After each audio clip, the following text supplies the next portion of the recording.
Assalamualaikum warahmatullahi wabarakatuh. Salam sejahtera untuk kita semua. Selamat datang di ruang dengar yang akan menemani Anda, di mana suara menjadi jembatan menuju kisah-kisah penuh misteri. Di balik keheningan, ada cerita yang tak pernah usai. Kisah nyata, legenda yang masih hidup, dan pengalaman yang sulit dijelaskan dengan logika. Dengarkan baik-baik, karena setiap suara, setiap bisikan bisa jadi bukan sekadar imajinasi. Inilah Radio Misteri, tempat kisah nyata dan urban legend bersatu, hadir untuk Anda. Desa Sukajati di Jawa Barat terkenal dengan hasil kayunya yang kuat dan indah. Hampir setiap rumah di sana punya bengkel kecil, tempat mereka memahat, mengukir, dan menyusun potongan kayu menjadi mebel yang laku keras di kota. Dari sekian banyak pengusaha, nama Haji Alif adalah yang paling disegani. Haji Alif dikenal jujur, tidak pernah menipu pelanggan, dan sering membantu warga sekitar. Bengkelnya sederhana tapi selalu ramai pesanan. Dia punya beberapa karyawan yang sudah dianggap seperti keluarga sendiri. Namun, di balik keberhasilan itu ada satu orang yang diam-diam menyimpan bara iri. Bos Raga, pengusaha baru yang berambisi menguasai pasar mebel di wilayah itu. Hari itu, udara siang sangat terik. Suara gergaji listrik dan ketukan palu terdengar bersahutan dari bengkel Haji Alif. Di sudut bengkel, beberapa pekerja sedang mengampelas kursi pesanan hotel besar di Bandung. "Pak Haji," panggil salah satu karyawan, Wawan, sambil mengelap keringatnya. "Alhamdulillah, pesanan hotel udah hampir beres, tinggal di finishing aja. Kata orangnya, mereka mau nambah order kalau hasilnya bagus." Haji Alif tersenyum lebar. "Bagus, Wan. Yang penting jangan buru-buru. Rezeki itu datang karena kerja yang benar. Kalau hasilnya bagus, pelanggan percaya." "Siap, Pak Haji," jawab Wawan semangat. Sore harinya, datanglah seorang tamu tak diundang, Bos Raga. Ia datang dengan mobil hitam mengkilap, mengenakan kemeja mahal, dan kacamata hitam meski matahari hampir tenggelam. Langkahnya mantap tapi senyumnya dingin. "Assalamualaikum," ucapnya setengah serak. "Waalaikumsalam," jawab Haji Alif sopan, meski wajahnya tampak kaget. Raga, sudah lama nggak kesini. Ada apa, Kang?" Bos Raga menatap ke sekeliling bengkel. "Usahamu makin ramai ya, Alif. Dengar-dengar tender hotel itu jatuh ke kamu lagi." "Alhamdulillah, iya, Kang. Mungkin mereka cocok sama hasil kerja anak-anak di sini." Raga tersenyum miring. "Cocok atau kamu punya kenalan di dalam?" "Hei, Alif, jangan pura-pura polos. Kau juga tahu mainan bisnis." Nada suaranya mulai meninggi. Beberapa pekerja yang sedang mengamplas berhenti bekerja. Suasana bengkel langsung hening. Haji Alif menarik napas dalam. "Kang, jangan suudzon. Saya cuma kerja sesuai kemampuan. Kalau ada rezeki, itu dari Allah." "Allah?" Raga terkekeh pendek. "Kalau begitu, biar Allah juga yang nentuin siapa yang bertahan di bisnis ini, ya." "Raga," suara Haji Alif mulai pelan tapi tegas. "Kalau kamu mau bersaing, bersainglah sehat. Nggak usah bawa-bawa emosi. Pasar itu luas, Kang. Banyak rezeki di luar sana." Raga menatap tajam, matanya berkilat marah. "Kamu pikir gampang ngomong begitu? Aku punya pekerja yang butuh makan juga. Tapi gara-gara kamu, semua pelanggan pindah ke tempatmu." Haji Alif diam. Ia tidak mau memperpanjang. Tapi kata-kata Raga belum berhenti. "Dulu aku hormat sama kamu, Liv. Tapi sekarang aku muak lihat wajah sok suci kamu itu. Lihat aja nanti, kamu bakal tahu rasanya direbut rezekinya orang." Setelah itu, Raga pergi dengan langkah berat. Ban mobilnya meninggalkan debu yang mengepul. Wawan mendekat dengan wajah tegang. "Pak Haji, kenapa Raga marah banget begitu?" "Entahlah, Wan. Mungkin dia merasa tersaingi. Tapi ya sudah, biar waktu yang jawab. Jangan dibalas." Haji Alif berusaha menenangkan diri, tapi malam itu hatinya gelisah. Di rumah, istrinya Bu Siti menyambut dengan segelas teh hangat. "Abang kelihatan capek. Banyak pesanan ya?" "Lumayan, Bu," jawab Haji Alif pelan. Tapi tadi Raga datang ke bengkel. Bu Siti mengernyit. "Raga, mau apa dia?" "Entahlah, dia marah soal tender hotel itu. Dia kira aku main curang." "Ya Allah, abang ini selalu jujur. Kok bisa dibilang curang?" Haji Alif hanya menggeleng. "Namanya juga orang, Bu. Kadang iri itu datang tanpa alasan." Bu Siti menarik napas panjang. "Kalau begitu hati-hati, Bang. Aku nggak enak aja rasanya. Raga itu katanya suka datang ke orang-orang pintar. Dengar dari tetangga, dia sering ke rumah Kisarna di ujung kampung." "Kisarna?" tanya Haji Alif, agak terkejut. Dukun tua itu? Ia katanya bisa melarutkan rezeki orang. Astagfirullah, semoga cuma gosip. Haji Alif menatap kosong keluar jendela. Angin malam bertiup membawa aroma kayu jati dari bengkel. Di kejauhan, suara burung hantu terdengar samar. Keesokan paginya, bengkel tampak biasa saja. Tapi sejak Raga datang, suasana seperti berubah. Beberapa pekerja mengaku merasa aneh. Pak Haji, tadi pagi saya lihat ada bangkai ayam hitam di depan bengkel, kata Wawan. Posisinya kepala menghadap ke dalam. Kayak ditaruh orang. Haji Alif memeriksa. Benar, seekor ayam hitam tergeletak di depan pintu bengkel. Tubuhnya kaku, matanya terbuka lebar. Buang aja. Wan, jangan dipikirin, ucapnya datar. Tapi dalam hati, Haji Alif mulai merasa sesuatu yang tidak wajar sedang terjadi. Malam itu, hujan turun deras. Di kamar, Haji Alif belum bisa tidur. Setiap kali matanya hampir terpejam, ia terbayang wajah Raga sore kemarin. Penuh amarah dan dendam. Ia bangun, mengambil air wudhu, lalu salat 2 rakaat. Dalam sujudnya ia berdoa, "Ya Allah, jika ada orang yang iri padaku, jauhkanlah niat buruknya. Lindungi keluarga dan usahaku dari fitnah dan kejahatan yang tampak maupun yang tak tampak." Dari luar rumah, terdengar suara kayu jatuh. Ia terkejut bergegas keluar. Di teras, sebuah kursi jati hasil produksi bengkelnya roboh begitu saja. Padahal sebelumnya berdiri kokoh. Ia mendekat, menegakkan kursi itu kembali. Tiba-tiba angin bertiup kencang. Dan dari balik pohon di halaman, seolah ada bayangan seseorang berdiri diam, memandang ke arahnya. "Siapa itu?" teriak Haji Alif. Bayangan itu tak menjawab, hanya menghilang perlahan di balik gelap dan derasnya hujan. Haji Alif berdiri terpaku, hatinya bergetar. Dalam hati kecilnya ia tahu, ini baru permulaan. Dan entah kenapa dari arah bengkel yang gelap, samar-samar terdengar suara bisikan rendah. "Rezeki bukan hanya untukmu, Liv, tapi juga milik mereka yang kau remehkan." Suara itu menghilang, menyisakan hawa dingin yang menusuk tulang. Malam pertama sejak pertemuannya dengan bos Raga, itu menjadi malam yang tak pernah bisa ia lupakan. Beberapa hari setelah kejadian malam itu, suasana di bengkel Haji Alif semakin berat. Udara terasa lembab dan aneh.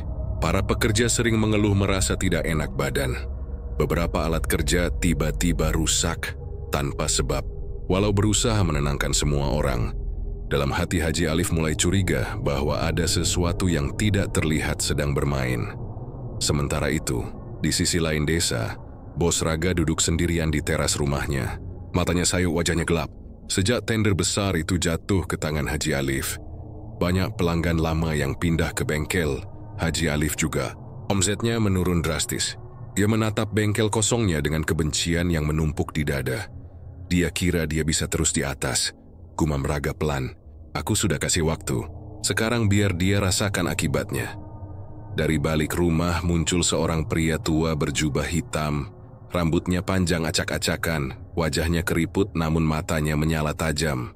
Dialah Kisarna, orang yang dulu disebut-sebut warga sebagai dukun paling tua di daerah itu. Ia tenang keluar dari rumah itu, tapi malam ini ia datang sendiri ke rumah Raga. "Raga," suara Kisarna parau tapi dalam. "Aku dengar kamu memanggil namaku lewat niat hatimu."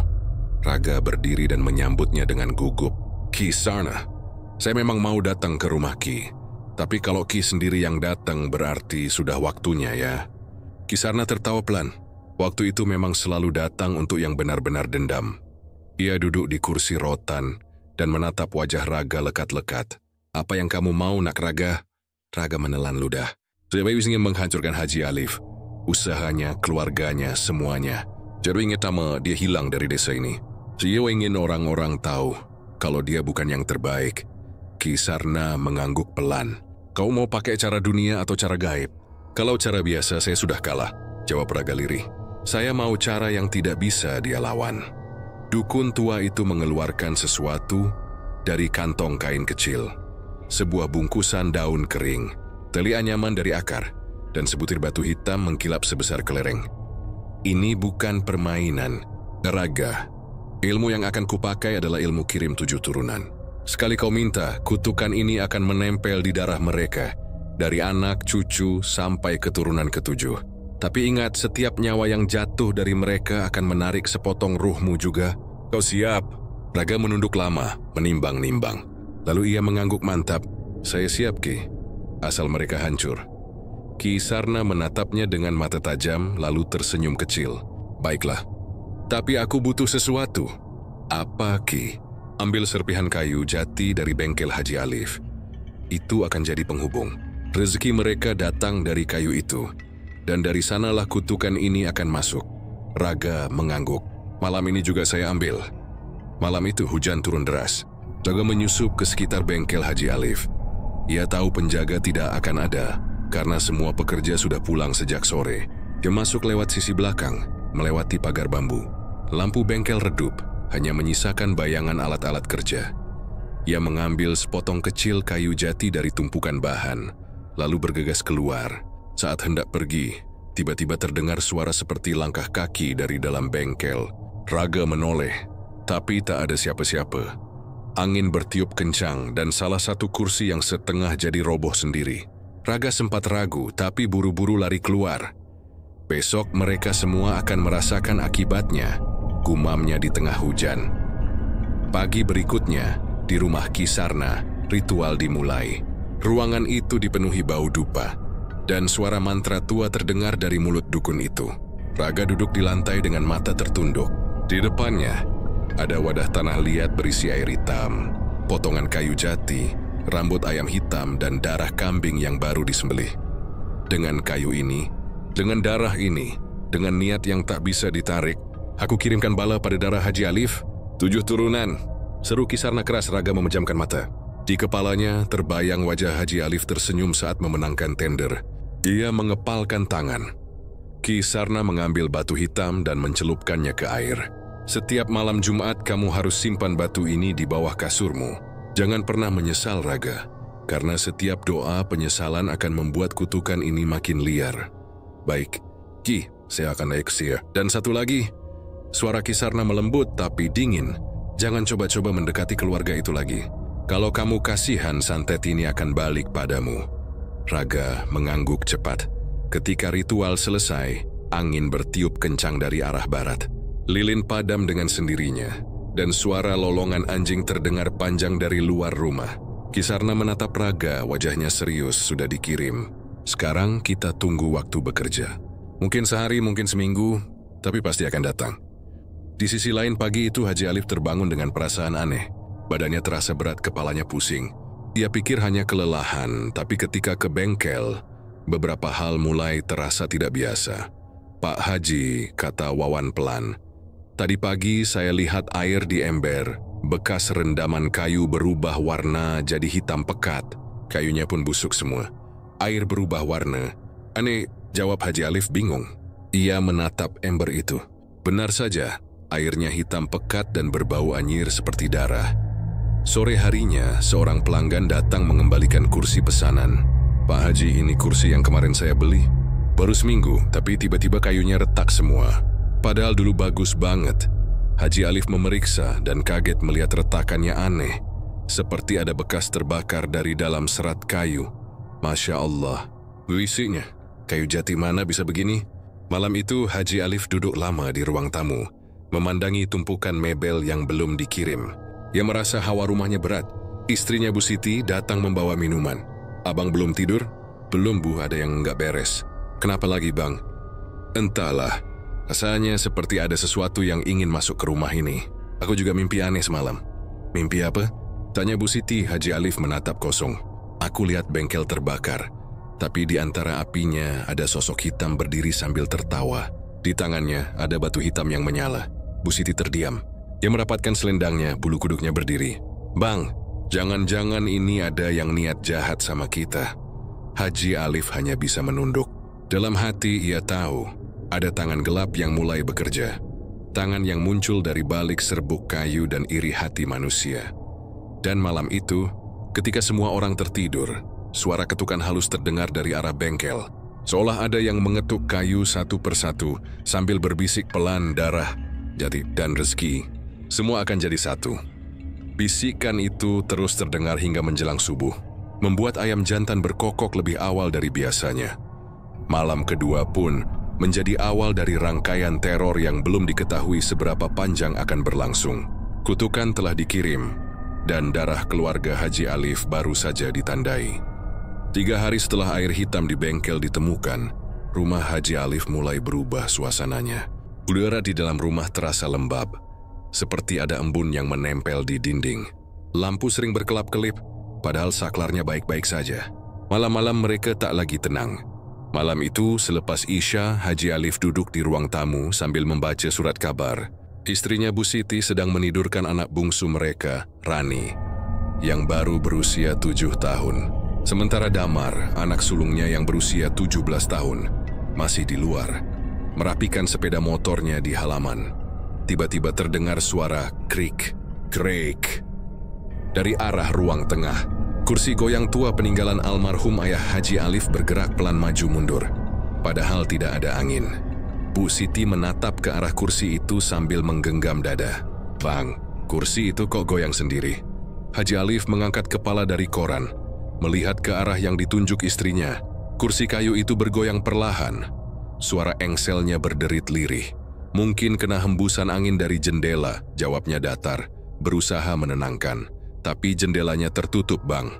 Suara Bu Siti bergetar. Haji Alif bangkit, berjalan mendekati kursi itu. Ia menyentuh sandarannya. Kursinya langsung berhenti bergerak. Ia tersenyum tipis, berusaha menenangkan hati. Lihat, enggak ada apa-apa, katanya. Namun, malam itu belum berakhir. Ketika mereka mulai tidur sekitar pukul 11, suara kursi itu terdengar lagi. Kali ini lebih keras. Krik, krik. Seperti ada yang duduk di atasnya. Dan bergoyang-goyang pelan Bu Siti mengguncang lengan suaminya. Bang, denger enggak? Haji Alif membuka mata, mendengarkan. Suara itu terdengar jelas dari ruang tamu. Ia mengambil senter dan berjalan keluar kamar. Begitu sinar senter menyapu ruang tamu, kursi goyang itu berhenti. Tapi di lantainya terlihat bekas basah, seperti tapak kaki kecil menuju ke arah dapur. Ia memicingkan mata, mengikuti bekas itu. Saat sampai di dapur, ia tidak menemukan siapapun. Hanya angin malam yang menyelinap dari sela jendela. Jengkembang ke kamar, wajahnya serius. Cuma bekas air, Bu. Mungkin dari kaki Rani waktu ke dapur tadi. Bu Siti menatapnya khawatir. Rani udah tidur dari tadi, Bang. Aku lihat sendiri. Haji Alif tak menjawab. Ia hanya menarik selimut mencoba tidur lagi. Tapi di dalam hatinya ada sesuatu yang terasa ganjil. Keesokan paginya, Damar terlihat lesu. Ia duduk di meja makan tanpa semangat. Kamu kenapa, Nah? Tanya Haji Alif. Damar menatap ayahnya pelan. Tadi malam aku nggak bisa tidur ya. Aku dengar suara orang ketawa pelan dari arah bengkel. Ketawa? Iya, suaranya serak, kayak orang tua. Tapi waktu aku keluar buat lihat, pintu bengkel udah kebuka sendiri. Haji Alif menatap anaknya tajam. Kamu nggak masuk ke sana kan? Enggak ya, aku takut. Aku cuma lihat dari jauh. Di dalam bengkel aku lihat ada bayangan hitam tinggi banget, berdiri di antara tumpukan kayu jati. Bu Siti yang sedang menyiapkan sarapan spontan berhenti. Ya Allah, Damar, jangan ngomong sembarangan. Damar menunduk. Aku nggak bohong, Bu. Bayangan itu ngeliatin aku lama, terus hilang. Haji Alif menarik napas berat. Sudah, jangan dibahas lagi. Mungkin cuma bayangan lampu. Tapi dalam hati ia tahu bayangan itu bukan hal biasa. Hari berganti malam lagi. Sekitar pukul 12, Haji Alif mendengar suara keras dari arah bengkel. Duk, seperti kayu besar jatuh. Ia bergegas keluar rumah, mengenakan sarung dan membawa lampu senter. Pintu bengkel sedikit terbuka. Ia mendorongnya pelan. Udara di dalam terasa sangat dingin, seperti habis diguyur hujan, padahal di luar langit cerah. Semua peralatan kerja tertata rapi kecuali satu hal. Kursi goyang yang biasanya di ruang tamu, entah bagaimana sudah ada di dalam bengkel. Kursi itu bergoyang sendiri, maju mundur, pelan tapi konstan. Siapa di sana? Teriak Haji Alif. Tidak ada jawaban. Hanya suara kursi itu yang terus bergerak. Ia mendekat dengan langkah hati-hati, senter di tangan gemetar. Ketika jaraknya hanya 1 meter, kursi itu tiba-tiba berhenti. Senter di tangannya redup lalu mati total. Di saat itulah dari arah gelap di pojok ruangan terdengar bisikan. Liv. Suara itu parau, seperti dari tenggorokan yang rusak. Siapa? Teriaknya lagi, tapi suaranya sendiri terdengar gemetar. Tak lama kemudian, kursi itu bergerak lagi, kali ini lebih cepat. Krik, krik. Seolah ada seseorang yang sedang marah dan menghentak dengan keras. Bismillahirrahmanirrahim. Seru Haji Alif lalu berlari keluar bengkel. Di halaman, ia menoleh sekali lagi. Kursi itu kini berhenti, tapi seolah-olah menatap ke arahnya. Meski benda mati, Ndami Hungpa kursi itu tampak hidup. Esok paginya, ia memanggil Ustaz Rahman, tokoh agama desa yang dikenal bijak. "Ustaz, saya minta tolong. Sepertinya ada yang tidak beres di rumah dan bengkel saya," kata Haji Alif dengan nada cemas. Ustaz Rahman mengangguk pelan. "Coba ceritakan semuanya dari awal."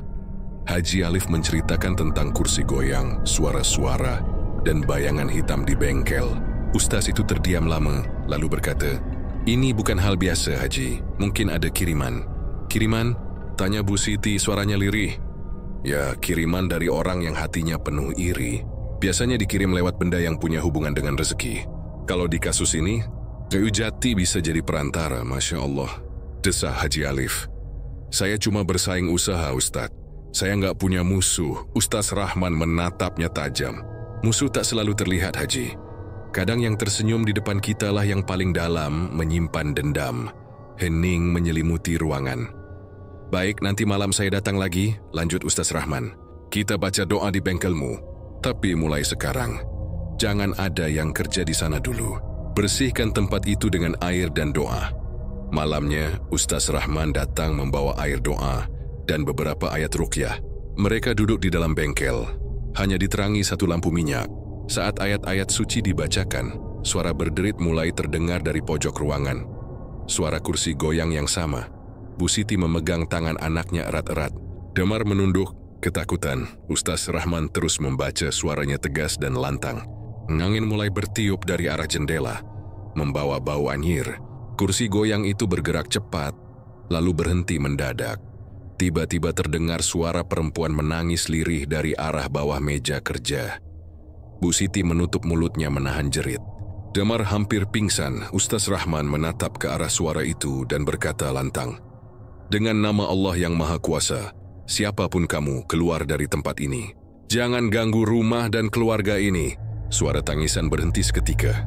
Lampu minyak berkedip lalu padam. Ruangan menjadi gelap gulita. Dalam gelap itu terdengar satu kalimat pelan, sangat pelan, tapi cukup untuk membuat semua yang mendengarnya membeku. Ini baru permulaan. Dan setelah itu semuanya sunyi. Tapi di hati Haji Alif ia tahu, gangguan ini bukan sekadar permainan roh biasa. Ada tangan manusia di baliknya. Tangan yang mengirimkan sesuatu dari kedalaman iri dan kebencian.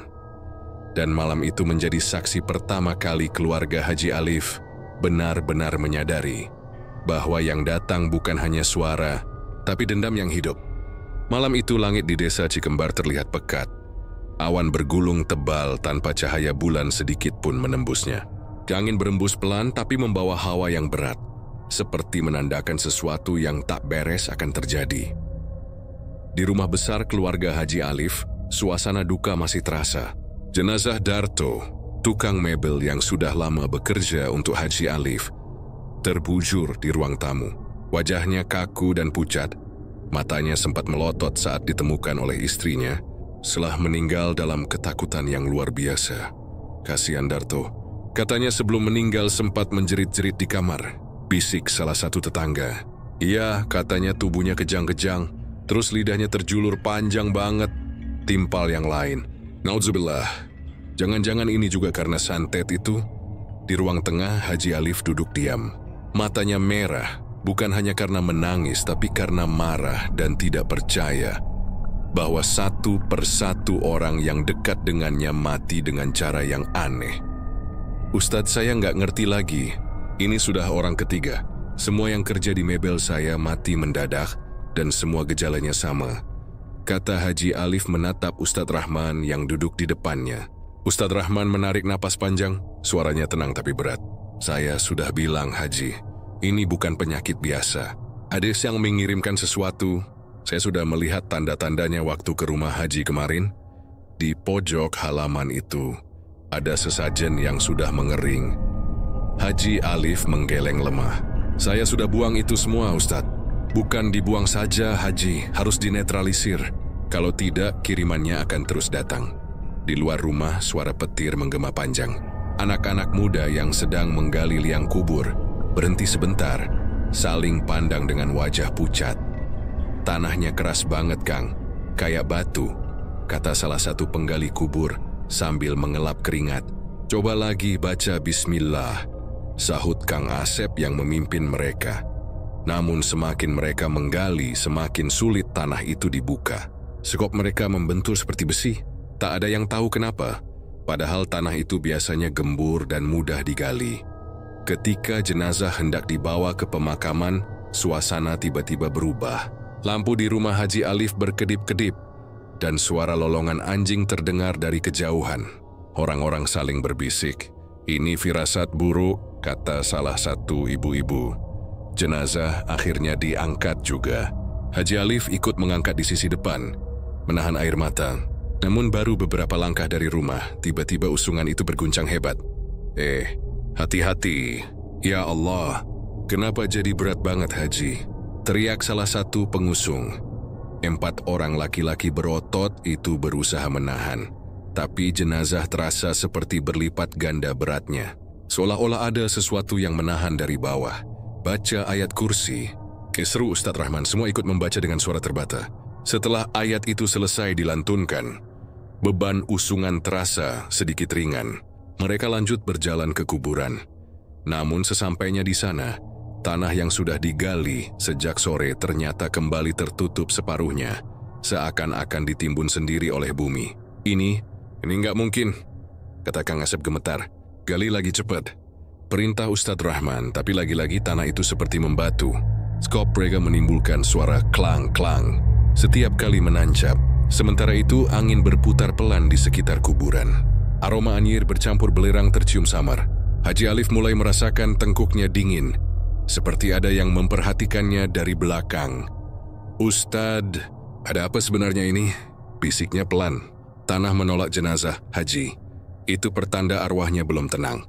Bisa jadi dia mati dalam keadaan tidak wajar, atau ada yang mengikatnya dengan sihir. Ustadz Rahman segera mengambil air doa dari botol kecil di saku jubahnya dan menyiramkan ke tanah. Suara gemuruh pelan terdengar dari dalam bumi. Baru setelah itu, tanah mulai bisa digali sedikit demi sedikit. Namun saat liang kubur sudah cukup dalam dan mereka menurunkan jenazah Darto, tiba-tiba tubuh itu bergerak. Semua yang melihat langsung mundur ketakutan. "Ya Allah!" Mayatnya gerak. "Baca ayat kursi lagi." Wajah jenazah yang tadi tenang kini tampak meringis. Bibirnya bergerak seperti ingin berbicara. Lalu perlahan terdengar suara parau. "Senai Sewu, sampaikan, hati-hati, Haji, Bos Mebel." Setelah itu, tubuh Darto kaku kembali. Orang-orang yang menyaksikan langsung gemetar. Beberapa bahkan menangis ketakutan. Ustadz Rahman menatap Haji Alif dengan wajah tegang. "Haji," dia sempat menyebut Bos Mebel. Bisa jadi ini memang ulah orang yang punya dendam sama usaha Haji. Haji Alif menunduk. Ia tahu siapa yang dimaksud. Satu-satunya pesaing besarnya di wilayah itu hanyalah Pak Darsa, pemilik Mebel Sinar Jaya, yang beberapa tahun terakhir kalah bersaing. Tapi apa mungkin Darsa tega mengirim santet sampai begini? Setelah pemakaman, malam makin larut. Di rumah Haji Alif, istri dan anak-anaknya sudah masuk kamar, tapi Haji Alif duduk sendirian di beranda, memandangi langit yang gelap tanpa bintang. Angin tiba-tiba bertiup kencang, membuat daun-daun kering berterbangan. Dari kejauhan ia mendengar suara lirih seperti seseorang memanggil namanya. "Haji Alif."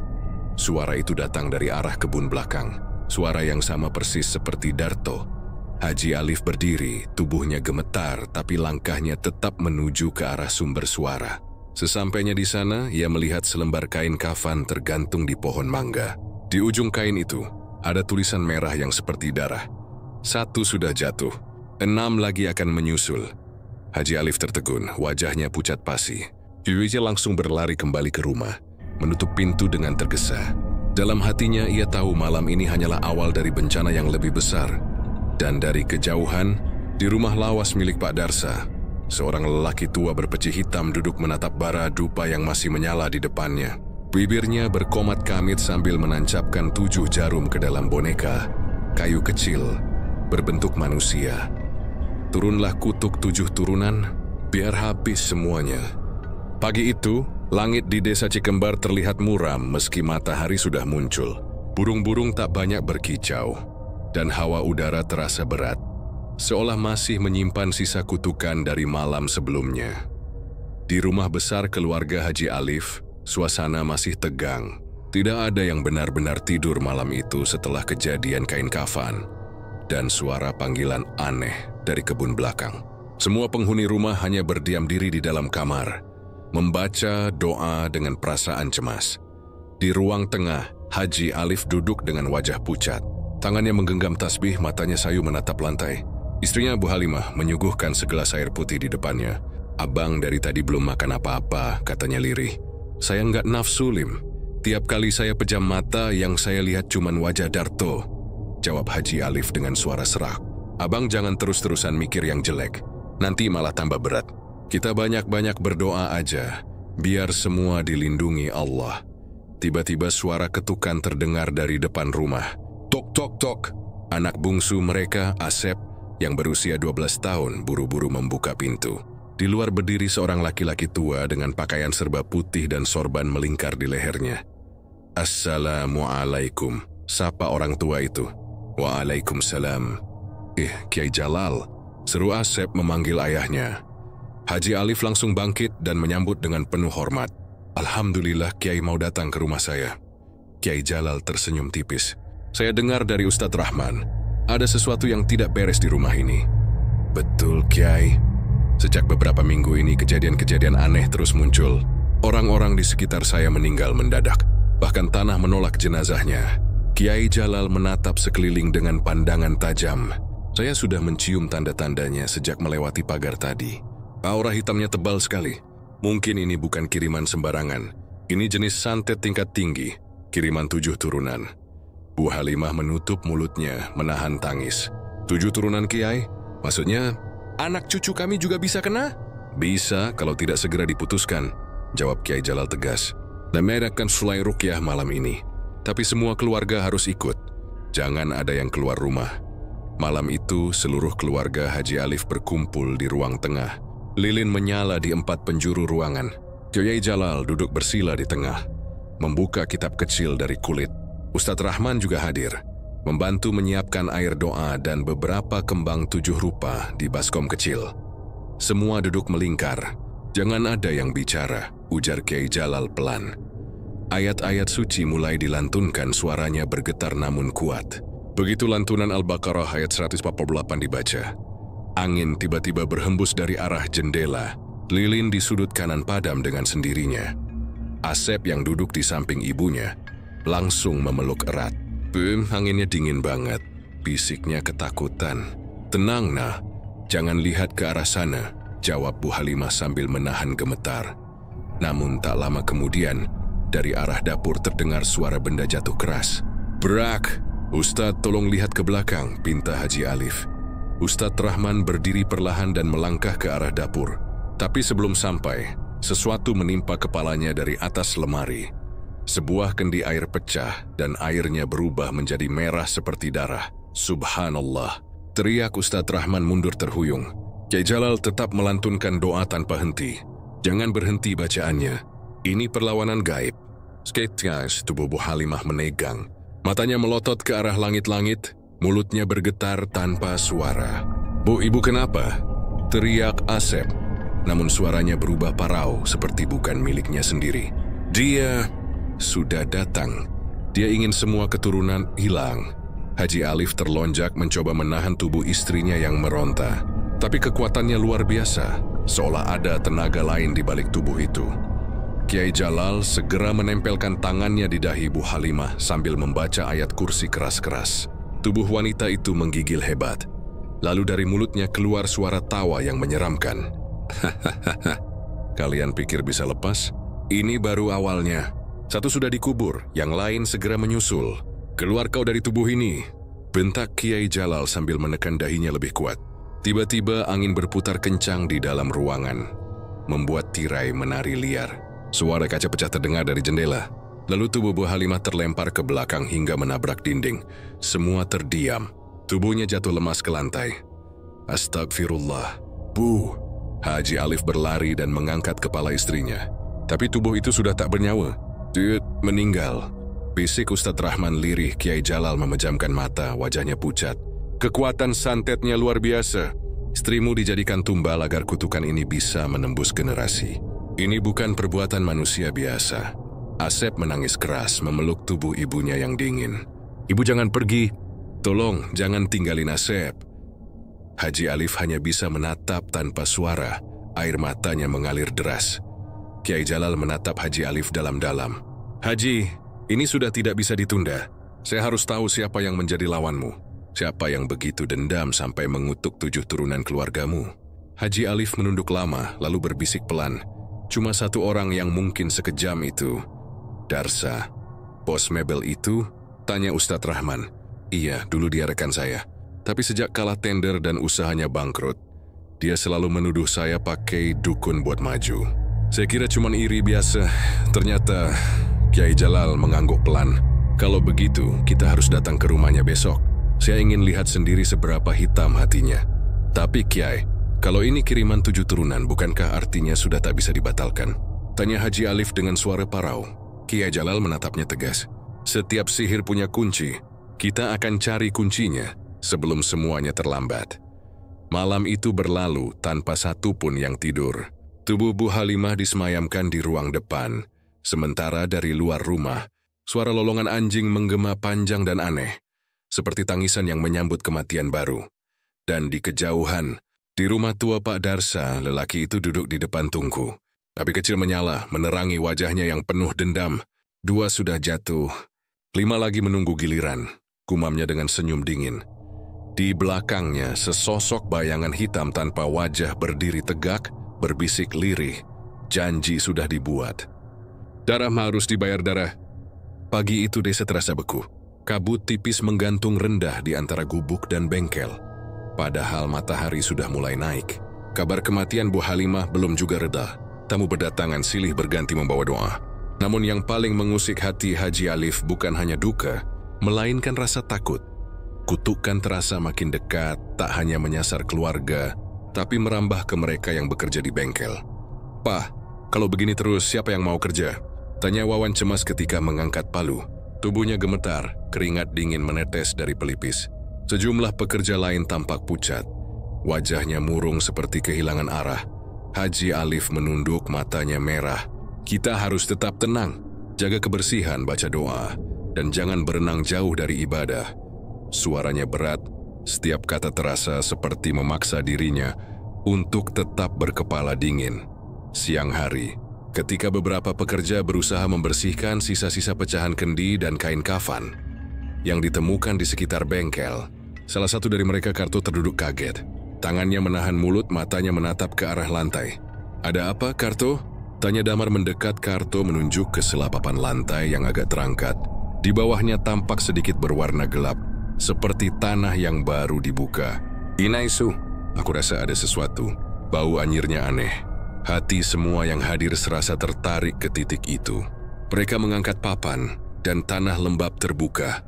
Bau busuk menyergap membuat beberapa pekerja mundur dan menutup hidung. Astagfirullah, gumam Haji Alif.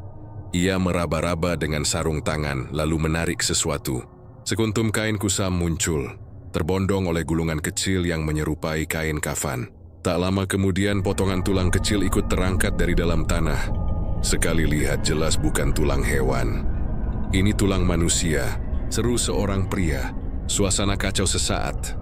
Ada yang ingin lari, ada yang menutup wajah.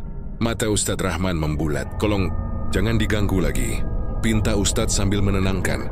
Dia menaruh sebotol air zam-zam dari tasnya dan menyiramkan perlahan ke area itu. Suara gemeretak kecil seperti terkikis terdengar ketika air menyentuh tanah. Bau anyir sedikit mereda. Haji ini bisa jadi orang yang dimakamkan secara sembunyi-sembunyi, ujar Ustadz Rahman. Atau alat untuk mengikat kiriman. Banyak kasus orang menyimpan barang-barang itu di bawah lantai untuk memperkuat ikatan sihir. Ketakutan merayap di tubuh para pekerja. Wawan menatap ayahnya. Suaranya hampir tak terdengar. Pak, siapa yang mau melakukan ini sampai menanam mayat di bengkel kita? Haji Alif menatap kosong. Dalam benaknya, gambar-gambar malam-malam penuh bisik kembali muncul. Kisarna, batu hitam, boneka kayu. Dan tentu nama yang semakin sering diarahkan, Darsa. Kita laporkan ke kepala desa, usul salah seorang. Kepala desa didatangkan bersama beberapa tetangga. Setelah melihat kepala desa mengerutkan dahi. Ini serius. Kita harus panggil polisi sekaligus tokoh agama dari luar. Ini bukan sekadar masalah desa. Namun sebelum polisi sempat turun, sesuatu terjadi. Seorang pekerja muda, Amin, yang sejak pagi terlihat seperti terguncang, tiba-tiba berteriak keras. Matanya kosong, tubuhnya tegap namun gerakannya aneh. Ia menjerit sambil menunjuk ke arah tanah yang baru dibuka. Jangan gali lagi. Jangan ganggu mereka yang tidur, teriak Amin dengan suara tercekik. Beberapa orang mencoba menenangkan. Namun Amin semakin histeris. Dia merebut cangkul dan menebas udara sambil melantunkan kata-kata tak jelas. Suara bacaannya bukan bahasa yang mereka kenal. Sebuah gumaman serak yang membuat kulit merinding. Diam Amin, sudah cukup, bentak Haji Alif mencoba meraih tubuhnya. Tapi Amin seperti kesurupan, lututnya menekuk, pandangannya melayang jauh. Ustadz Rahman segera maju dan menaruh tangan di kepala Amin. Dengan nama Allah, hentikan wahai roh yang lewat. Ia mulai membaca ayat-ayat ruqyah kuat. Amin bergetar hebat, tubuhnya berusaha melawan. Lalu tiba-tiba terguling jatuh ke tanah tak sadarkan diri. Semua yang menyaksikan tercekat. Beberapa pekerja meneteskan air mata. Bukan hanya karena ketakutan, tapi karena rasa bersalah tak terkatakan. Mereka merasa semua yang terjadi mungkin berakar dari iri dan dendam yang pamrih, dan dari tangan-tangan yang tak pernah mereka duga. Malamnya, Ustadz Rahman berkumpul dengan tokoh desa. Kondisi ini sudah naik tingkat, ucapnya serius. Ada benda-benda yang ditanamkan sebagai penguat sihir. Dan yang lebih berbahaya, roh-roh yang terikat di dalamnya mulai mempengaruhi manusia di sekitar. Kalau tak segera diangkat dan dinetralisir, ini akan bertambah. Kiai Jalal yang baru datang menimpali. Kita harus bersihkan seluruh area bengkel. Tapi tidak bisa dengan cara biasa. Kita harus panggil ahli ruqyah yang punya pengalaman memutus ikatan tingkat tinggi. Dan kita juga perlu menggali semua sudut bengkel, bahkan ruang bawah tanah bila ada. Usai pertemuan, keputusan diambil. Malam itu akan digelar doa bersama dan pada pagi berikutnya, masyarakat akan membantu menggali kembali lantai bengkel untuk menemukan barang apapun yang tersisa. Malam doa berjalan berat. Ribuan doa dilantunkan, suara bergema di antara atap-atap bambu. Lilin-lilin dinyalakan, lalu ditiup satu persatu, seperti menyimbolkan pergantian dari gelap menuju terang. Di sela-sela bacaan, terdengar suara-suara kecil.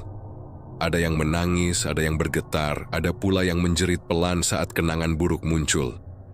Ketika doa usai, semua berharap esok akan membawa jawaban. Namun di benak Haji Alif, rasa bersalah masih mengendap. Ia duduk termenung di sudut bengkel, memegang potongan papan kayu yang sudah retak. Satu kalimat berulang di kepalanya. Dari mana mereka mendapatkan keberanian untuk sampai menyiksa manusia seperti ini? Pagi berikutnya, saat pria-pria desa menggali lagi lantai bengkel, mereka menemukan sesuatu yang lebih mengerikan. Bukan hanya potongan kain dan tulang kecil, melainkan sebuah peti papan kecil yang tersembunyi rapat. Di dalamnya tersusun rapi beberapa benda. Rambut hitam yang dikumpulkan, potongan kuku, cairan kental berwarna tua, dan sebuah boneka kecil dari kayu. Matanya ditutup dengan benang hitam. Seorang tetua desa gemetar ketika melihat boneka itu. Inaisu, alat pengikat. Dari waktu bingikan nasib seseorang. Kalau begini, kutukan tidak berhenti di satu orang saja. Ustadz Rahman mengambil boneka itu dengan kain, menatap lama. Ini berbahaya. Kita harus bakar, tapi pembakarannya harus dengan tata cara. Kita akan lakukan ruqyah penghapusan di sini, lalu membakar dengan air doa. Namun sebelum rencana itu terlaksana, dari kejauhan terdengar suara langkah cepat. Seorang anak kecil datang berlari terengah memegang baju Haji Alif. Pak Haji, Damar pingsan di kebun belakang. Teriaknya, hati Haji Alif seperti tersayat. Dia berlari diikuti beberapa orang. Di kebun belakang, Damar terbaring, wajahnya pucat, bibirnya berbusa. Di sampingnya, jejak-jejak kaki menyerupai tapak kecil bergerombol, mengarah ke sebuah gundukan tanah yang baru. Kami lihat ada bekas orang ngubur sesuatu tengah malam. kata tetangga. Napas tersengal. Seperti ada yang menggali tapi hilang begitu saja. Ustadz Rahman segera menempelkan telapak tangan di dada Damar, membaca ayat-ayat. Perlahan, Damar tersadar dengan nafas berat. Di matanya masih terpancar ketakutan luar biasa. Apa yang kau lihat, nak? Tanya Haji Alif, suaranya pecah. Damar menggigil, suaranya melemah. Ada banyak orang, tapi bukan orang mereka. Menjerit minta dilepas. Lalu, aku lihat wajah ibu, tapi ibu bukan ibu. Dia tersenyum sambil menunjuk ke boneka kecil. Katanya, kalian akan berjatuhan satu-satu. Sekali lagi, angin dingin melintasi lapangan. Semua yang hadir tahu, mereka belum menyentuh puncak malapetaka. Di bawah lantai bengkel, rahasia gelap terkuak sedikit demi sedikit. Dan rahasia itu memanggil lebih banyak kegelapan. Sore di desa Cikembar terasa lebih senyap dari biasanya. Matahari condong ke barat, menyisakan warna jingga pucat di langit. Di rumah besar milik Pak Darsa, suasana justru sebaliknya. Hangat oleh aroma dupa dan bisikan-bisikan aneh yang mengisi setiap sudut ruangan. Pak Darsa duduk di kursi ukiran jati tua, wajahnya pucat namun matanya menyala tajam. Di depannya, seorang lelaki tua berjubah hitam tengah menyiapkan dupa dan beberapa benda aneh. Rambut, kain putih, dan potongan kayu berbentuk manusia kecil. Ki Sarna, ucap Darsa dengan nada menahan amarah. Kami sudah kehilangan segalanya karena orang itu. Rezeki saya, pelanggan saya, bahkan nama baik saya. Semuanya direbut Haji Alif. Kalau bukan karena dia, saya tidak akan begini. Lelaki berjubah hitam, Ki Sarna, menatapnya dengan mata sayu namun berkilat licik. Tenang, Darsa. Kau sudah menempuh separuh jalan. 4 tumbal sudah jatuh. Masih ada 3 lagi. Begitu yang ke-7 tumbang, darah mereka akan mengering sendiri, dan semua yang pernah milikmu akan kembali. Darsa mengepalkan tangan. Saya tidak mau setengah-setengah, Ki. Saya ingin dia dan seluruh keturunannya lenyap dari bumi ini. Ki Sarna mengangguk pelan. Kalau begitu malam ini kita lanjutkan tahap akhir. Tapi engkau harus kuat. Dendam seperti ini menuntut bayaran yang tidak kecil. Bayaran apa maksudnya? Jiwamu mungkin. Atau orang yang paling kau cintai. Setiap kutukan 7 turunan selalu menagih satu hal sebagai imbalan. Darsa terdiam. Sekilas wajah istrinya, Bu Rina, melintas di pikirannya. Tapi amarah lebih besar dari kasih. Ia menatap bara dupa yang mulai merah membara. Kalau itu harga yang harus saya bayar, biarlah. Ki Sarna tersenyum samar. Kau sudah tidak bisa mundur. Ia menancapkan jarum ke boneka kayu kecil dan mulai berkomat-kamit membaca mantra. Sabdupa menebal memsuai ruangan. Darsa menutup mata, tapi dari balik kelopak matanya, bayangan wajah Bu Halimah muncul lagi. Kali ini tersenyum ngeri dengan mata kosong. Malam turun perlahan. Di rumah Haji Alif, Kiai Jalal dan Ustadz Rahman bersiap berangkat menuju rumah Darsa. Mereka membawa air doa dan seikat daun bidara, serta kitab kecil yang diikat dengan kain putih. Kita tidak bisa diam, Haji, kata Kiai Jalal tegas. Kalau benar dia yang menjadi sumber semua ini, kita harus hadapi. Tapi ingat, jangan ada dendam di hatimu. Kita datang bukan untuk balas, tapi untuk memutus. Haji Alif mengangguk. Meski wajahnya tampak keras, saya cuma ingin keluarga saya bisa hidup tenang. Kiai, saya tidak tahan melihat anak-anak saya terus dihantui. Mereka berangkat setelah Isya. Jalan menuju rumah Darsa sunyi dan gelap, hanya suara jangkrik dan desir angin menemani. Rumah itu berdiri di pinggir kebun jati, agak jauh dari pemukiman warga. Begitu mereka tiba, pintu rumah sudah terbuka sedikit. Aroma dupa pekat keluar dari dalam. Assalamualaikum, seru Kiai Jalal. Tak ada jawaban, hanya suara gemerisik halus seperti orang bernafas berat. Mereka masuk perlahan. Di ruang tengah terlihat Darsa duduk mematung di depan dupa yang masih menyala. Matanya menatap kosong ke arah boneka kayu di hadapannya. Di sampingnya Ki Sarna sedang membaca sesuatu dengan suara lirih, seperti orang melantunkan mantra kuno. Berhenti, Ki, seru Kiai Jalal lantang. Kau telah mencelakakan banyak orang. Ki Sarna membuka mata perlahan. Tatapannya dingin tapi tenang. Sudah datang juga. Kalian datang membawa doa, tapi lupa. Doa tak selalu menang melawan dendam. Ustadz Rahman maju setapak. Kami datang bukan untuk bertarung, tapi untuk menghentikan keburukan ini. Sudah, Hiki, kembalikan semua yang telah kau ganggu. Ki Sarna tersenyum. Aku tidak mengganggu siapapun. Semuanya kau membuka jalan bagi yang ingin membalas. Semua pilihan ada pada Darsa. Haji Alif melangkah maju. Darsa, ini semua sudah terlalu jauh. Berapa nyawa lagi yang harus hilang sebelum kau puas? Darsa tidak menjawab. Matanya menatap bara api dengan pandangan kosong. Ki Sarna menepuk pundaknya. Lihat Haji, dia bukan lagi orang biasa. Dendam sudah jadi darahnya. Kau datang terlalu terlambat. Kiai Jalal memegang kitabnya erat, lalu mulai melantunkan ayat kursi keras-keras. Ruangan bergetar, asap dupa seperti berubah menjadi pusaran hitam. Ki Sarna tertawa kecil. Kalian pikir ayat-ayat bisa padamkan dendam yang sudah 7 turunan tertanam? Namun seiring ayat terus dibacakan, bara dupa mulai padam satu persatu. Boneka kayu di depan Darsa retak perlahan. Wajah Darsa berubah tegang, tubuhnya gemetar hebat. Hentikan, panas. Panas sekali. Jeritnya, teruskan Kiai, kata Ustadz Rahman. Jangan berhenti. Ki Sarna mencoba menahan dengan bacaan mantranya sendiri, tapi suaranya makin parau. Uap panas mulai keluar dari dupa yang tersisa. Bau belerang memenuhi ruangan. Tiba-tiba sesuatu meledak dari dalam tungku dupa. Sekejap saja Ki Sarna terhempas ke belakang dan menabrak dinding. Tubuhnya menggeliat lalu diam tak bergerak. Darsa menjerit, darah menetes dari hidungnya. Ki Sarna, bangun. Suaranya parau, tapi lelaki tua itu sudah tak bernyawa. Kiai Jalal berhenti membaca, menatap tubuh Darsa yang kini lemas dan terkulai di lantai. Haji Alif mendekat perlahan. Darsa, sudahi semua ini. Kutukan itu sudah kembali padamu. Namun Darsa justru tertawa pelan. Suaranya serak seperti orang sekarat. Kau pikir ini berakhir? Tidak, Haji. Kutukan sudah berjalan. Aku cuma pemicu. Kau, keluargamu, akan tetap kena. Nibi sudah janji darah. Mendadak tubuhnya menegang. Dari matanya mengalir darah segar. Dan dari dadanya keluar asap tipis seperti kabut hitam yang melayang menuju langit-langit rumah. Semua terdiam, ngeri menyaksikan tubuh Darsa jatuh terkulai. Matanya membelalak tanpa nyawa. Kiai Jalal menutup matanya perlahan. Kutukan seperti ini tak bisa padam hanya dengan kematian. Jiwa-jiwa yang sudah terikat harus dibebaskan satu persatu.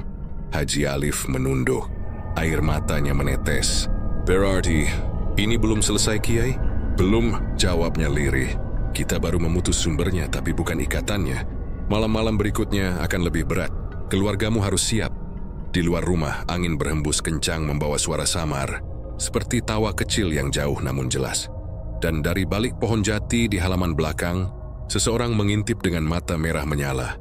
Sesosok bayangan perempuan dengan rambut panjang. Wajahnya setengah hangus. Kiai tersenyum samar sambil berbisik. Darah belum tuntas, malam belum berakhir. 3 malam setelah kematian Darsa, suasana di rumah Haji Alif semakin mencekam, walau tubuh pelaku sudah dikuburkan. Hawa aneh masih menggantung di udara. Ayam jantan sering berkokok di tengah malam. Suara langkah kaki terdengar di atap. Dan lampu teras kerap berkedip sendiri meski saklarnya sudah dimatikan. Bu Halimah, istri Haji Alif, tampak semakin pucat. Bang! Aku sudah nggak sanggup tidur. Setiap malam rasanya ada yang duduk di ujung ranjang. Aku dengar napasnya, tapi waktu aku buka mata, kosong. Haji Alif menatap istrinya lemah. Sabar ya, Mah. Kiai Jalal bilang sisa-sisa kiriman itu masih nyangkut di sekitar rumah. Nanti malam kita akan lakukan pengajian besar. Semoga semuanya bersih. Tapi, Bang, Bu Halimah memegang tangan suaminya erat. Kalau cuma sisa, kenapa makin lama makin berat? Anak-anak juga kena. Vina demam 2 hari nggak turun-turun. Dan tadi pagi si Raffi bilang lihat perempuan rambut panjang di dapur. Haji Alif terdiam. Ia sendiri sebenarnya sudah melihat sesuatu. Tadi malam, waktu hendak mengambil air wudhu, ia sempat melihat bayangan hitam berdiri di belakang cermin kamar mandi. Juliasi samari tapi matanya merah menyala seperti bara. Insya Allah malam ini selesai. Mah, katanya pelan walau hatinya sendiri gemetar. Menjelang maghrib, beberapa warga mulai berdatangan ke rumah Haji Alif. Mereka membawa kitab kecil, tasbih, dan air mineral untuk didoakan. Di ruang tengah, Kiai Jalal memimpin zikir. Suaranya tenang namun tegas. Mengalun seperti benteng yang melawan gelombang gelap. Namun di luar rumah, angin tiba-tiba berhembus kencang. Daun-daun jati beterbangan. dan aroma busuk seperti bangkai terbakar mulai terasa. "Pak Haji," bisik Ustadz Rahman, "bau ini bukan bau biasa. Saya rasa masih ada yang belum selesai." Kiai Jalal menutup kitabnya sejenak, lalu berkata pelan, "Kita harus tahu siapa yang jadi pengikat kutukan terakhir. Kadang meskipun pelaku mati, niat jahatnya menempel pada sesuatu. Bisa benda, bisa darah, bisa keturunan." Semua diam. Tiba-tiba suara kaca pecah terdengar dari dapur. Semua orang menoleh. Bu Halimah menjerit, "Astagfirullah." Itu dari belakang. Miresim bergegas menuju dapur. Di sana piring-piring berjatuhan dari rak, geridi ember mendidih tanpa api. Dan di tengah lantai tergeletak seikat rambut panjang yang basah dengan darah segar. "Naudzubillah," desis Kiai Jalal. "Ini rambut dari pengikat. Rambut perempuan yang dulu dikorbankan untuk membuka jalan kutukan." Haji Alif memandangnya ngeri. "Maksud Kiai, rambut siapa?" "Saya tidak tahu pasti, tapi bisa jadi perempuan itu adalah perantara antara Darsa dan makhluk yang membantunya." Bu Halimah bergetar. "Aku pernah lihat dia 2 minggu lalu, waktu aku ke pasar. Perempuan tua, mukanya gosong sebelah. Dan dia bilang, 'Jaga suamimu, Bu Haji, ada yang iri dengan rezekinya.' Aku pikir cuman orang gila." Kiai Jalal menatap Bu Halimah serius. "Dia bukan orang gila, Bu. Dia penjaga pintu antara dunia manusia dan arwah. Kalau dia sudah muncul artinya, pengikat terakhir sudah mulai bekerja." Tiba-tiba suara langkah kaki terdengar di atap, cepat dan berat. Semua menengadah. Suara itu berjalan memutari rumah, lalu berhenti tepat di atas ruang tengah. "Teruskan jikirnya," seru Kiai Jalal. Mereka kembali membaca surat Al-Baqarah dan ayat kursi bersama-sama. Tapi suara langkah itu justru berubah menjadi suara tertawa, serak, panjang, dan menyayat. "Hahaha, kalian pikir doa bisa menutup pintu darah?" Suara itu datang dari atas langit-langit. Tak lama kemudian, plafon berderit, dan dari celah kayu menetes cairan hitam pekat seperti darah. Bu Halimah menjerit. Anak-anak menangis ketakutan. Haji Alif memeluk mereka erat. Kiai Jalal berdiri di tengah ruangan, memegang air doa, lalu menyiramkannya ke arah plafon sambil membaca ayat kursi keras-keras. "Dengan nama Allah yang Maha Melindungi, kembalilah engkau ke asalmu, wahai makhluk pengikat dendam." Tiba-tiba plafon pecah, dan sesuatu jatuh ke lantai dengan suara keras.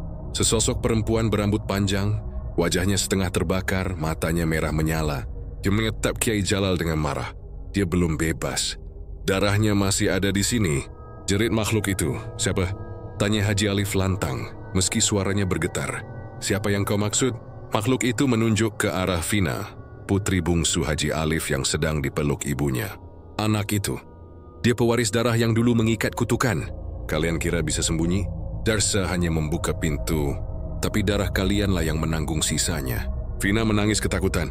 "Ayah, tolong, diam kau!" bentak makhluk itu. 7 turunan harus terbayar. Kiai Jalal segera membaca doa ruqyah lebih keras. Ustadz Rahman menaburkan garam doa di sekeliling ruangan. Tubuh makhluk itu berasap menjerit keras sambil menggeliat kesakitan. Tidak, belum selesai. Dengan teriakan panjang, tubuhnya pecah menjadi abu hitam yang berterbangan, lalu lenyap begitu saja. Bau gosong langsung memenuhi ruangan, membuat semua orang terbatuk-batuk. Setelah beberapa menit, suasana kembali sunyi. Tapi tiba-tiba Vina pingsan. Wajahnya pucat, bibirnya biru. "Vina! Astagfirullah, Vina!" teriak Bu Halimah panik. Kiai Jalal memeriksa nadinya lalu berkata pelan, "Dia masih hidup, tapi ada sesuatu di dalam dirinya yang belum mau pergi." Roh pengikat itu mencoba bersembunyi di tubuhnya. Haji Alif menatap putrinya dengan mata merah. "Kiai, apa yang harus saya lakukan? Saya mohon selamatkan anak saya." Kiai Jalal menarik napas panjang. "Kita harus adakan pembacaan 7 malam berturut-turut. Dan malam terakhir harus dilakukan di tempat asal kutukan itu dibuat. Di rumah Darsa?" tanya Ustadz Rahman. Kiai Jalal mengangguk berat. "Ya, kutukan 7 turunan tidak bisa dihapus hanya dengan doa di rumah ini. Kita harus mengembalikan semuanya ke tempat asal darahnya. Lisanat nyawa terakhir akan menuntut balas." Semua terdiam. Suara jangkrik di luar seperti hilang. Udara menjadi dingin tiba-tiba. Bu Halimah menggenggam tangan suaminya. "Bang! Jangan biarkan Vina jadi tumbal." Haji Alif menatap anaknya yang tak sadarkan diri. lalu berkata dengan suara bergetar, "Kalau memang harus ke sana, aku akan datang sendiri. Biarlah aku yang menanggung asal anakku selamat." Kiai Jalal menatapnya dalam, "Haji, kau harus siap, karena kalau malam itu tiba, bukan cuma makhluk yang akan menuntutmu. Dendam manusia yang belum tenang juga akan ikut datang." Dari luar rumah, angin kembali bertiup, membawa suara lirih yang seperti bisikan dari kejauhan. Belum berakhir, darah belum lunas. Malam ketujuh tiba dengan langit kelam tanpa bintang. Udara di desa Cikembar terasa berat dan pengap, seolah bumi pun ikut menahan napas. Di rumah tua milik almarhum Darsa, lilin-lilin sudah dinyalakan di setiap sudut ruangan. Haji Alif, Kiai Jalal, Ustadz Rahman, dan beberapa warga pilihan berdiri dalam lingkaran. Wajah mereka tegang namun mantap. Di tengah ruangan, Vina terbaring lemah di atas tikar pandan. Napasnya teratur tapi matanya tertutup rapat, seakan masih berada di dunia lain. Sejak malam sebelumnya, ia tidak lagi bangun. Hanya kadang terdengar desisan pelan dari bibirnya, seperti bisikan yang bukan miliknya. "Apakah ini tempatnya, Kiai?" tanya Haji Alif dengan suara serah. "Yuh," jawab Kiai Jalal pelan. "Disinilah semuanya dimulai. Di bawah lantai inilah Darsa menanamkan media kutukan 7 turunan. Kita akan memutusnya malam ini." "Bagaimana dengan Vina?" tanya Bu Halimah yang duduk di samping putrinya. Air mata mengalir tanpa henti. "Kita akan berusaha," jawab Kiai Jalal. "Tapi ingat Bu, kalau dia menjerit atau bicara dengan suara yang bukan miliknya, jangan sekali-kali memeluknya." Itu bukan Vina yang bicara. Suasana hening. Angin tiba-tiba berhenti bertiup. Lilin di sudut ruangan bergetar, lalu api kecilnya memanjang aneh. Dari luar rumah terdengar lolongan anjing bersaut-sautan. Ustadz Rahman membuka kitabnya, dan bersama Kiai Jalal mulai membaca doa ruqyah. Suara mereka bergema rendah, semakin lama semakin kuat. Tiba-tiba tubuh Vina menegang, matanya terbuka lebar, namun bola matanya hitam seluruhnya. "Hentikan!" Suaranya serak dan berat, bukan seperti anak kecil. "Kalian pikir bisa buang aku begitu saja? Aku sudah di sini sejak darah pertama ditumpahkan." Bu Halimah menjerit, tapi Haji Alif menahannya. "Ingat kata Kiai." Kiai Jalal terus membaca ayat kursi. Tubuh Vina bergetar hebat, lalu tertawa keras, tawanya panjang, menggema di seluruh rumah. "Darah kalian utangku. Keturunan kalian menanggung dosanya." Haji Alif menatap putrinya dengan air mata menetes. "Kalau kau memang makhluk kiriman, lepaskan anakku. Aku yang seharusnya menanggung semua ini." Tawa itu berhenti seketika. Mata Vina perlahan menatap ke arah ayahnya. Lalu suaranya berubah menjadi lirih tapi menusuk. "Kau pikir kau suci, Haji? Kau lupa siapa yang kau injak dulu waktu kau mulai usahamu." Semua orang menoleh. Haji Alif terdiam, wajahnya tiba-tiba pucat. "Waktu itu, Darsa datang minta kerjasama." Lanjut suara itu melalui Vina. "Tapi kau tolak. Kau sebar kabar kalau dia tukang tipu, supaya pelangganmu tak pergi. Kau pikir itu cuma persaingan biasa?" Itu awalnya. Haji Alif menggigit bibir, menunduk. "Aku memang pernah menolaknya, tapi aku tidak bermaksud menjatuhkannya. Aku hanya ingin bertahan." Makhluk itu tertawa kecil, dan kini kau dapat balasannya. Rezeki tak bisa dibangun dari iri, tapi juga tak bisa diselamatkan dari dosa yang disembunyikan. Kiai Jalal memotong, suaranya tegas. "Cukup, setiap manusia punya salah tapi tidak ada yang berhak menuntut selain Allah. Kembalilah ke asalmu, wahai ruh pengikat, sebelum azab menjemputmu." Tiba-tiba dari bawah lantai terdengar bunyi berderak, seakan ada sesuatu yang bergerak di dalam tanah. Ustadz Rahman segera menyingkirkan tikar, lalu dengan cepat mencangkul papan kayu lantai yang sudah lapuk. Bau busuk menyengat begitu terbuka. Di bawahnya tampak toples tanah liat berisi rambut, darah kering, dan tulang kecil yang sudah menghitam. "Inilah sumbernya," ujar Kiai Jalal. "Haji, kau harus membakarnya sendiri. Karena kutukan ini ditujukan padamu, hanya kau yang bisa memutusnya." Haji Alif mengambil toples itu dengan tangan gemetar. "Bismillahirrahmanirrahim." Begitu toples diangkat, tubuh Vina menjerit keras. Api lilin bergetar kencang, dan angin kencang tiba-tiba berhembus dari arah pintu, membuat semua orang hampir jatuh. Dari dalam toples, asap hitam keluar dan berubah menjadi wajah Darsa. Pucat, matanya merah, mulutnya berlumur darah. "Alif," teriak sosok itu, "kau rampas hidupku. Sekarang giliranmu." Tanpa ragu, Kiai Jalal menyiramkan air doa ke arah wajah itu. Atas nama Allah yang Maha Kuasa, kutukan ini berakhir malam ini. Haji Alif menyalakan api di tungku, lalu melempar toples itu ke dalamnya. Asap hitam menjerit keras, membentuk pusaran yang berputar ke atas, lalu menghilang bersama kilatan cahaya yang menyilaukan. Vina langsung terkulai lemas. Lilin-lilin mati bersamaan, dan keheningan panjang menyelimuti ruangan. Beberapa detik kemudian, suara tangis Bu Halimah memecah kesunyian. "Vina, bangun Snap!" Perlahan mata Vina terbuka. Bola matanya kini kembali normal. "Ibu, kenapa gelap sekali?" Bu Halimah langsung memeluknya erat, kali ini tanpa larangan. "Alhamdulillah, kamu kembali nak." Kiai Jalal mengusap wajah lega. Kutukan 7 turunan telah diputus malam ini. Tapi ingat, dosa yang menimbulkan iri dan dendam tidak berhenti hanya karena pelakunya mati. Dia akan mencari celah lain kalau hati manusia kembali kotor. Haji Alif duduk bersimpuh di lantai. Air matanya mengalir. "Kiai, saya bersalah. Saya terlalu sombong dulu. Saya kira rezeki bisa dipertahankan dengan licik. Ternyata semua harus dibayar." Kiai Jalal menepuk bahunya lembut. "Allah Maha Pengampun, Haji. Asal kau benar-benar menyesal, ini bisa jadi akhir dari kutukan dan awal bagi keturunanmu." Ustadz Rahman menambahkan, "Besok pagi kita kubur abu kutukan itu di tanah kosong belakang masjid. Jangan ada yang menyimpan apapun dari sini." Mereka semua mengangguk. Ketika keluar dari rumah itu, udara terasa lebih ringan. Angin malam berhembus lembut, membawa bau tanah basah.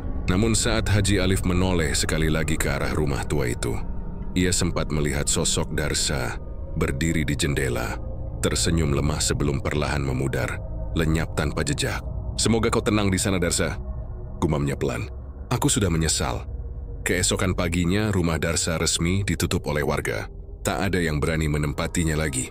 Tapi malam itu, saat Kiai Jalal pulang ke rumahnya sendiri, ia mendapati sebuah amplop coklat tergantung di pintu. Di dalamnya ada secarik kertas lusuh bertuliskan, "Darah tak pernah benar-benar hilang. Kiai hanya menunggu hati lain untuk menjemputnya." Kiai Jalal menatap tulisan itu lama, lalu menatap langit yang mulai gelap. "Mungkin manusia akan selalu diuji dengan iri dan dendam," gumamnya lirih. Semoga kali ini tak ada yang membuka pintu itu lagi. Namun dari kejauhan, angin membawa bisikan halus yang seakan menjawab, pintu darah tak pernah tertutup sepenuhnya. Dan malam pun kembali sunyi, seolah bumi sendiri menyimpan rahasia yang tak ingin diungkap lagi.